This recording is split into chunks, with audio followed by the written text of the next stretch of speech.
श्री साईं सच्चरित्र का द्वितीय अध्याय आरंभ करते हैं। ओम साईनाथाय नमः।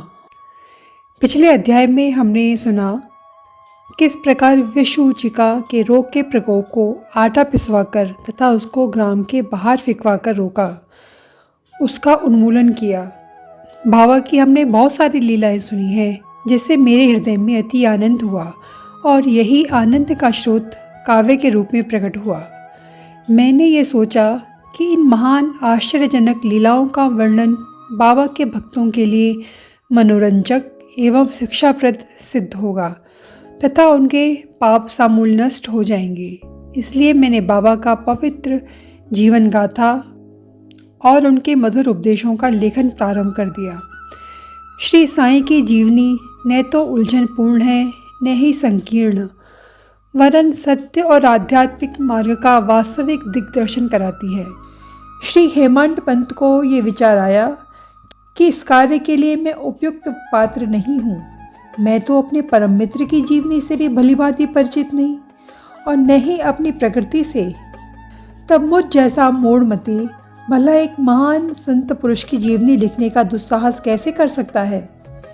अवतारों की प्रवृत्ति के वर्णन में वेद भी अपनी असामर्थ्यता प्रकट करते हैं।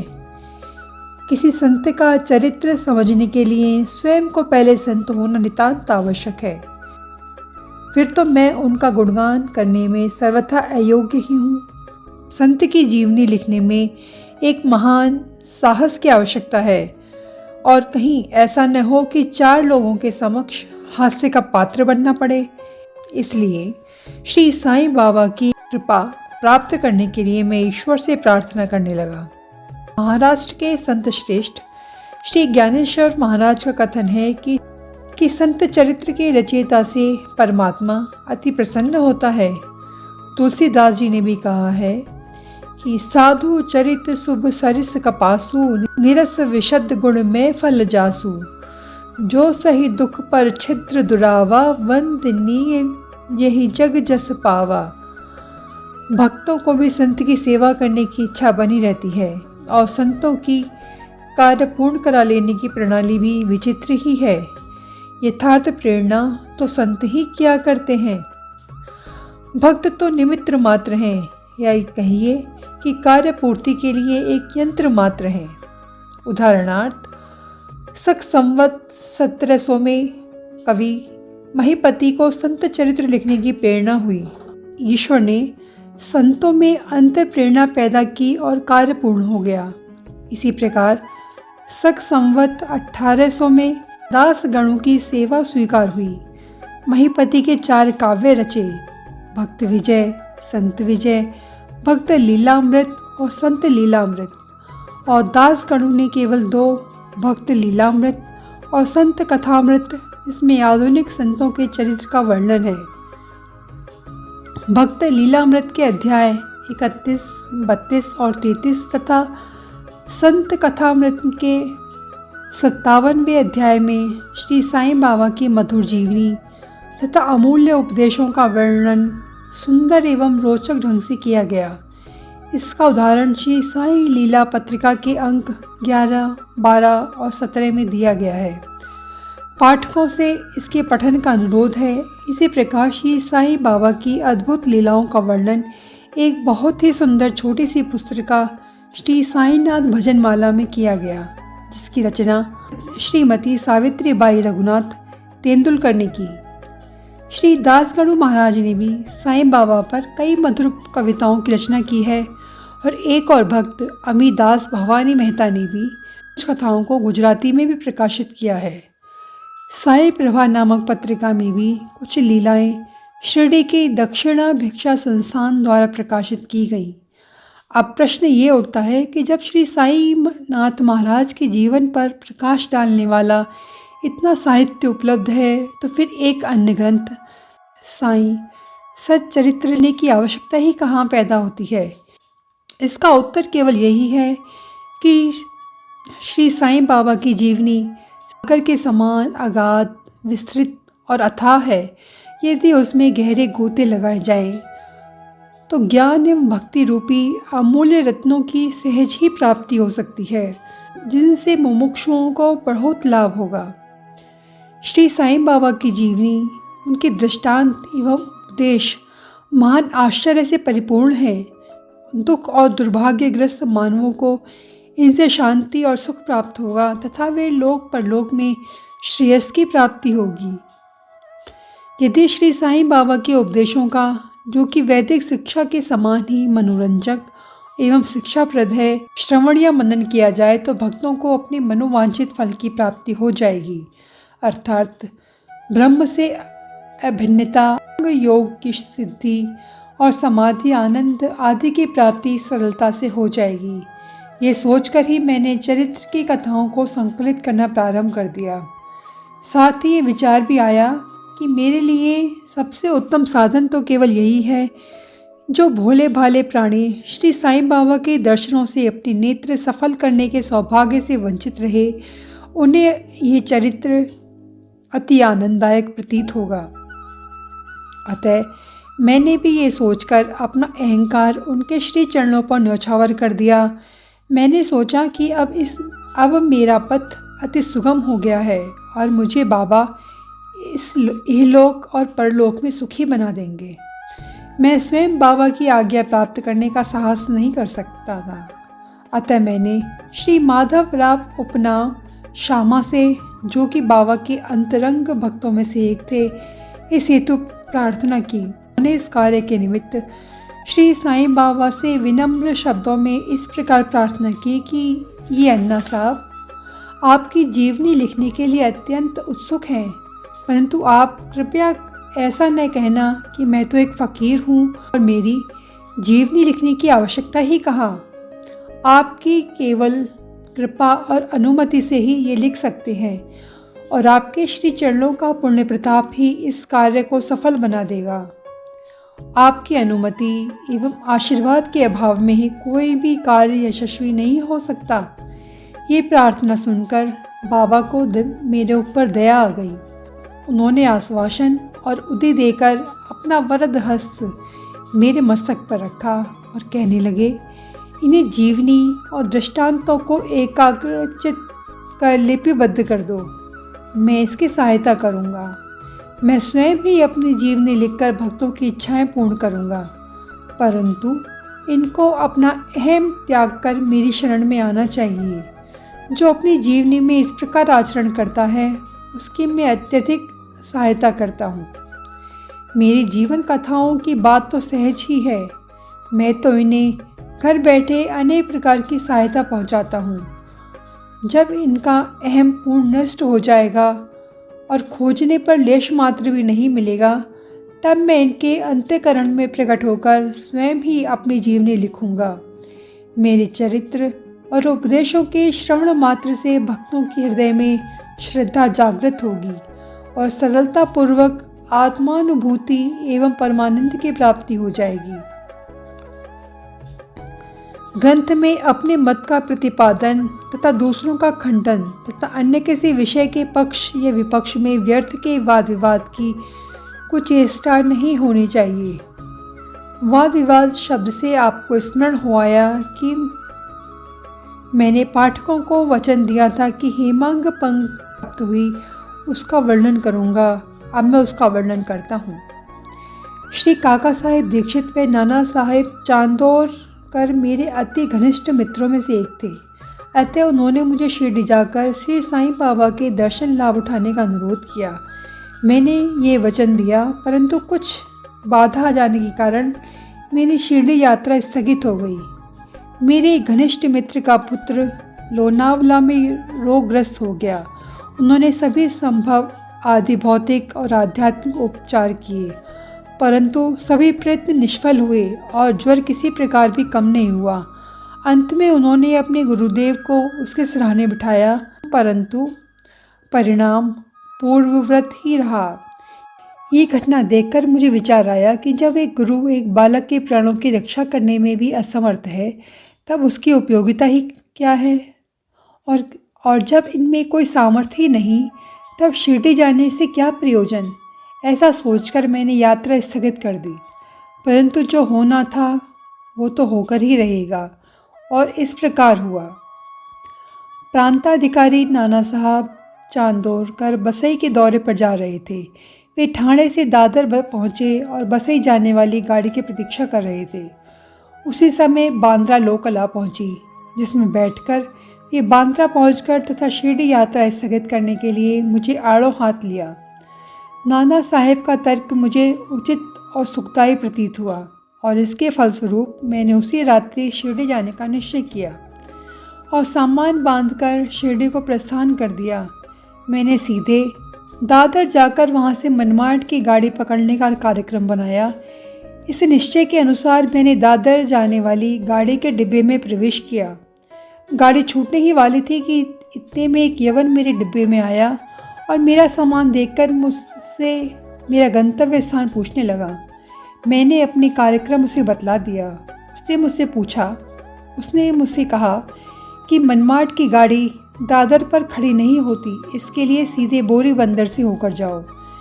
यदि ये एक साधारण सी घटना घटित नहीं हुई होती तो मैं अपने कार्यक्रम के अनुसार दूसरे दिन शिरडी न पहुंच सकता, और न पहुंच सकने के कारण अनेक प्रकार की कुशंकाओं से घिर जाता, परंतु ऐसा कुछ नहीं हुआ।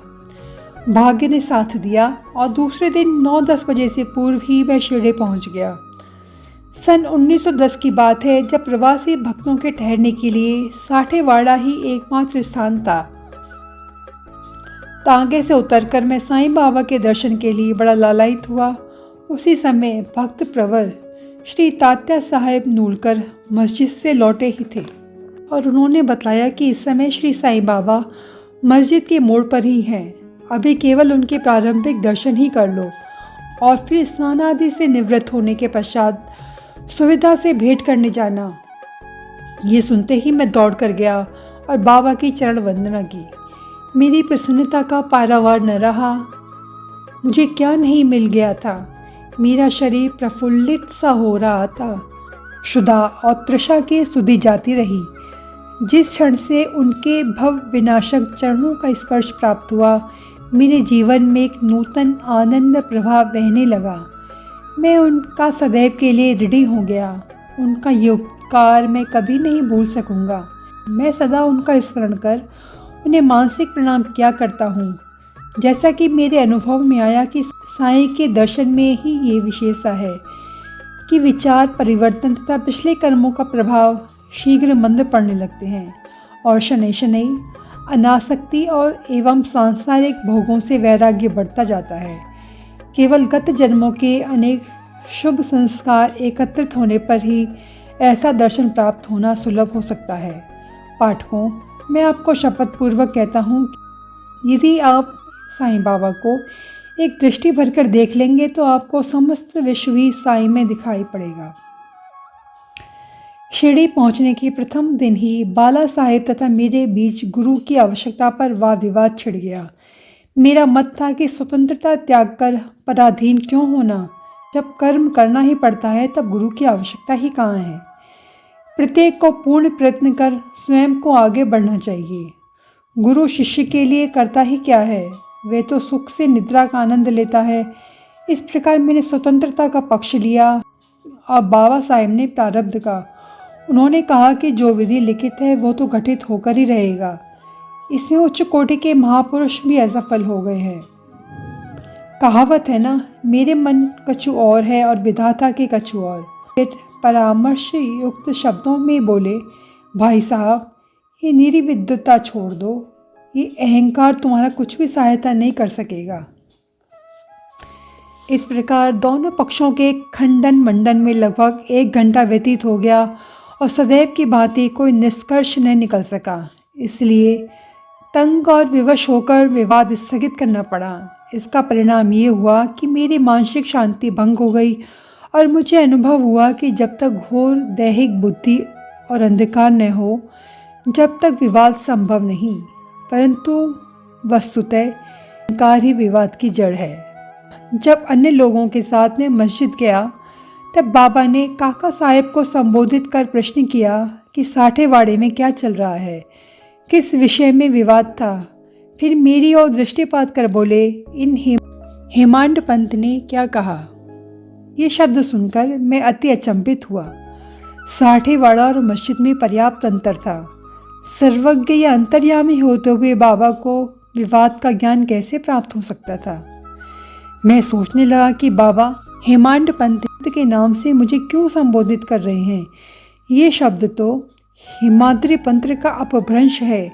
हिमाद्री पंत देवगिरी के यादव राजवंशी महाराजा महादेव और रामदेव के विख्यात मंत्री थे। वे उच्च कोटि के विद्वान, उत्तम प्रकृति और चतुर्वर्ग चिंतामणि और राज प्रशस्ति जैसे उत्तम काव्यों के रचयिता थे। उन्होंने ही हिसाब किताब रखने की नवीन प्रणाली का आविष्कार किया और वही खाते की पद्धति को जन्म दिया। और मैं कहाँ इसके विपरीत एक अज्ञानी, मूर्ख और मंदमती हूँ। अतः मेरी समझ में ये नहीं आ सका कि मुझे इस विशेष उपाधि से विभूषित करने का क्या तात्पर्य है। गहन विचार करने पर मैं इस निष्कर्ष पर पहुंचा कि कहीं मेरे अहंकार को चूर्ण करने के लिए ही बाबा ने तो इस अस्त्र का प्रयोग नहीं किया, ताकि मैं भविष्य में सदैव के लिए निराभिमानी एवं विनम्र हो जाऊं, अथवा कहीं ये मेरे वाक चातुर्य के उपलक्ष्य में मेरी प्रशंसा तो नहीं। भविष्य पर दृष्टिपात करने से प्रतीत होता है कि बाबा के द्वारा हेमांड पंत की उपाधि से विभूषित करना कितना अर्थपूर्ण और भविष्य गोचर था। सर्वविदित है कि कालांतर में दाभोलकर ने श्री साईं बाबा संस्थान का प्रबंधन कितने सुचारू एवं विद्वतापूर्ण ढंग से किया। हिसाब किताब आदि कितने उत्तम प्रकार से रखे तथा साथ ही महाकाव्य साईं सच्चरित्र की रचना भी की। इस ग्रंथ में महत्वपूर्ण और आध्यात्मिक विषयों जैसे ज्ञान, भक्ति, वैराग्य, शरणागति व आत्मनिवेदन आदि का समावेश है। इस विषय में बाबा ने क्या उद्गार प्रकट किए, इस पर हेमांग पंत द्वारा लिखित कोई लेख या स्मृति पत्र प्राप्त नहीं है, परंतु काका साहेब दीक्षित ने इस विषय पर उनके लेख प्रकाशित किए हैं। बाबा से भेंट करने के दूसरे दिन हेमांग पंत और काका साहब ने मस्जिद में जाकर घर लौटने की अनुमति मांगी। बाबा ने स्वीकृति दे दी। किसी ने प्रश्न किया, बाबा कहाँ गए? उत्तर मिला, ऊपर जाओ। प्रश्न, मार्ग कैसा है? बाबा ने उत्तर दिया, अनेक पंथ हैं, यहाँ से भी एक मार्ग है, परंतु ये मार्ग दुर्गम, सिंह और भेड़िए से युक्त है। काका साहब कहते हैं, यदि पथ प्रदर्शक भी साथ हो तो? बाबा ने जवाब दिया, तब कोई कष्ट नहीं होगा। पथ प्रदर्शक तुम्हारे सिंह और भेड़ियों और खंतकों से रक्षा करके तुम्हें सीधे निर्दिष्ट स्थान पर पहुंचा देंगे, परंतु उसके अभाव में जंगल में मार्ग भूलने या गड्ढे में गिर जाने की संभावना है। दाभोलकर भी उपयुक्त प्रसंग के अवसर पर वहाँ उपस्थित थे। उन्होंने सोचा था, जो कुछ बाबा कह रहे हैं वो गुरु की आवश्यकता क्यों है, इस प्रश्न का उत्तर है। उन्होंने सदा के लिए मन में गांठ बांध ली और अब कभी इस विषय पर वाद विवाद नहीं करेंगे कि स्वतंत्र या परतंत्र व्यक्ति आध्यात्मिक विषयों के लिए कैसा सिद्ध होगा। इसके विपरीत यथार्थ में परमार्थ लाभ केवल गुरु के उपदेश पालन में ही निहित है। इन उपदेशों का वर्णन मूल काव्य ग्रंथ के इसी अध्याय में किया गया है, जिसमें लिखा है कि राम और कृष्ण महान अवतारी होते हुए भी आत्मानुभूति के लिए राम को अपने गुरु वशिष्ठ और कृष्ण को अपने गुरु सांदीपनि की शरण में जाना पड़ा था। इस मार्ग में उन्नति प्राप्त करने के लिए केवल श्रद्धा और धैर्य ये दो गुण ही सहायक हैं। द्वितीय अध्याय समाप्त। ओम साईनाथ महाराज की जय। जय साईनाथ महाराज। जय साईनाथ।